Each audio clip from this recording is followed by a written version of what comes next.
Our expectations were really humble and small for our group. And to have released 4 records and now being with Hellcat and Epitaph and having been on the main stage of the Warped Tour and then come over here to be with Flogging Molly again on Eastpak, I mean, everything from this point onward for Street Dogs is just cake.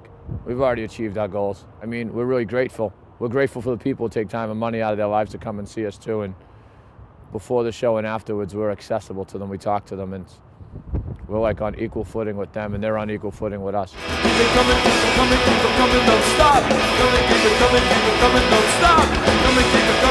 coming, don't stop. Coming, keep it coming, don't stop. Stop! Yeah, I think self-empowerment and trying to exercise mercy or trying to find a second chance or reprieve, a calm for the storm at a personal level, that sentiment and that ethos is also applicable to the band. All of us. Like, we all struggle and fight and claw to do this for a living. And I think people in general in America had that spirit as well. After 8 years of brutal and horrific, leadership, they wanted a second chance, a calm from the storm, some relief. We're not going to write about how my baby doesn't love me anymore or, tears are rolling down my face in December because I'm different.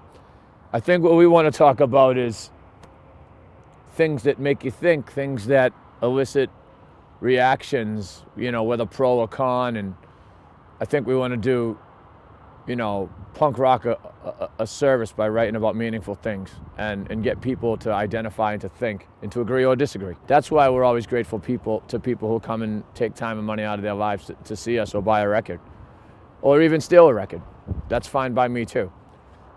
It's our music is there for people and they can take it or leave it and hopefully they identify with it and hopefully it helps them a little bit. Guns are indiscriminate, they take away. How many young kids do you think been took from us today? Hey NRA, do you have a say for the mothers of the world? Kids gun stones sending them too soon to a 6-foot hole. Finally, after 8 years of getting it wrong, maybe there's a possibility to get it right. And I think we were all happy that Barack Obama got elected and is the first African-American president of the United States of America. It's long overdue. I think he's not going to make health care exclusionary. I think he wants to try to get all Americans covered, and he gets that children particularly and the elderly should be covered, and then special needs people should be covered, and health care just period for working Americans or disabled Americans, for all Americans, should be accessible at some level and reasonably priced or available. The manufacturing base of America hopefully will be renewed and things can be made in America again. So I think he gets that and he wants to build things in America and have people get back to work. And I just think overall they're going to make better decisions than the Bush administration did. I think the Bush administration was one of the worst administrations in the United States history. So I think Barack Obama will try to, renew America, renew the idea of America and just, try to make it better. I don't think he can make it any worse than Bush did. No more guns. Must not talk about politics. Don't say anything important. Keep your song simple.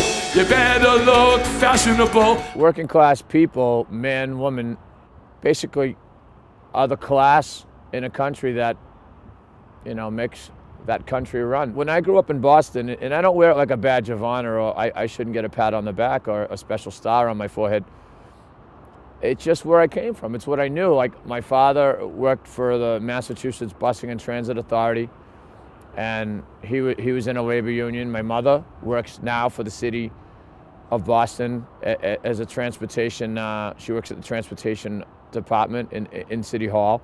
My uncles, my cousins, my friends, they were all affiliated with organized labor through their occupation. And, they got good wages, benefits and fair treatment in the workplace, in a safe workplace where they could bargain with their employer. So that's what I knew, and that's found its way into our songs.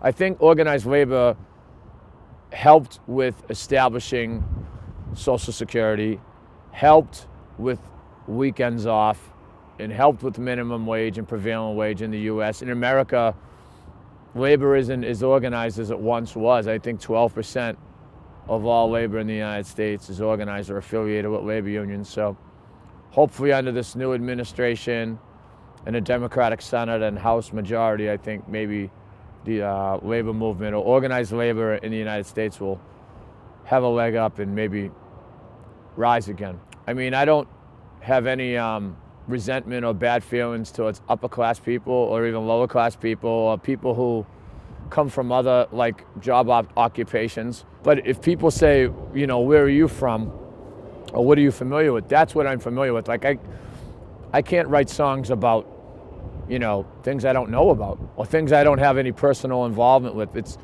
when you're a singer and you get into a vocal booth in a studio and you sing, it has to be personal to you. It has to be real to you. Started as a wayward teen, John every late night drinking tea.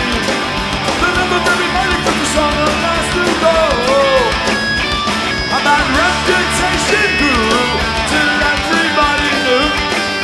So me, got a drinking problem. Well, patriotism for me is, like I said, is to question your government and to not be like a sheep who follows. There was a sentiment in America, you know, post 9/11, if you don't follow the president and you don't follow the leadership, you know what I mean, you're anti-American or you're anti-patriotic. Nothing could be further from the truth. You know, guys like Joe Strummer a long time ago said, you know, question authority. And that's always like rung really deeply with me. I mean, I can love America, but I don't have to love my government. I don't have to love their policies. My idea of patriotism is to believe in the Constitution, freedom of speech, freedom of opinion, and that's democracy. That's my idea of loving America, just working on a better world and working on a better community and a better city, you know? That's what I've always believed in, just as far as my own life, you know? It isn't make a break, so get it, his bottle back! It's our hero! Let him go! Don't you just say no! Let me hear you! Hey, hey, hey, hey! It is a scene. I mean, the Middle East now in Cambridge, Massachusetts, which is just over the Charles River from Boston, is now the epicenter of the scene. You have bands like Darkbuster, you have Far From Finished, you have the Welch Boys, you have the Unseen, you have the Ducky Boys, Mark Linden, the Unloved. Death and Taxes is a great band from Boston. We all take care of each other and try to get each other on tours, and that's what it's always been about for Boston punk and hardcore in my eyes, is that we help each other above and below the radar screen, you know? Gonna get back my girlfriend, gonna get back my job. I'm never drinking again. Put your hands in the air, Oberhausen. Sure, the motivation to write a epitaph or a eulogy for my Uncle Kevin was, he was, you know, my beloved uncle, and he was on the Boston Fire Department for over 30 years. He retired a captain with the Fire Investigations Unit, and he was a power of example for me. I looked up to him, and from a young age I was enamored with him and the fire service. And then in 1998 I took the test for the Boston Fire Department, and for 2 years I prepared to get on the job, and in November 2000 I got on, and he helped me through that. He helped me through that process and gave me a lot of valuable advice and was supportive and just always available to me. And I think the song was my way, when he passed away, the song was just my way of giving, you know, thanks and being appreciative and being grateful.